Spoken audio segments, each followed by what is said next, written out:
একটা rapid fire রাউন্ডে আসি। রাজনীতি না অভিনয়? রাজনীতি। নরেন্দ্র মোদী না অমিত শাহ?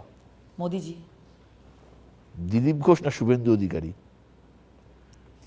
টাফ বলাটা, দুজনেই আমার খুব প্রিয় মানুষ। মাছ খেতে ভালোবাসো? কোন মাছ খেতে ভালোবাসো তুমি? ছোট মাছ। ছোট মাছ? পুকুরের মাছ। পুকুরের মাছ। ইলিশ না মাটন? ইলিশ। অভিজ্ঞতা না তারুণ্য? অভিজ্ঞতা তো একটা কাজ করেই, আবার তারুণ্য দুটোই লাগে আমার মনে হয়। নবীন প্রবীণ। কি করে সময় কাটাচ্ছ অবসর সময় যখন নেই, নেই। তোমার তো একটি ছেলে, এক ছেলে, কত বড়? 24। এই জন্মদিন গেল 6 তারিখে। কি করবে সে?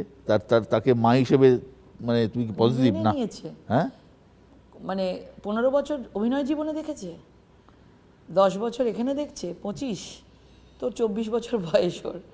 তো পুরোটাই দেখছে যে মা এরকমই দূরে দূরে থাকে, যখন সময় দিতে পারি মানে দিই। এই জন্মদিনে আমি এই প্রথম ওর জন্মদিনে থাকতে পারিনি, একবার কথা হয়েছে ওর সাথে, মেনে নিয়েছে। সে কি রাজনীতিতে আসবে না অভিনয়? না না, কোনো জায়গাতেই যাবে না, রাজনীতিও নয়, অভিনয় না। অনেক অনেক ধন্যবাদ লকেট, সময় দেওয়ার জন্য। সুস্থ থেকো, ভালো থেকো।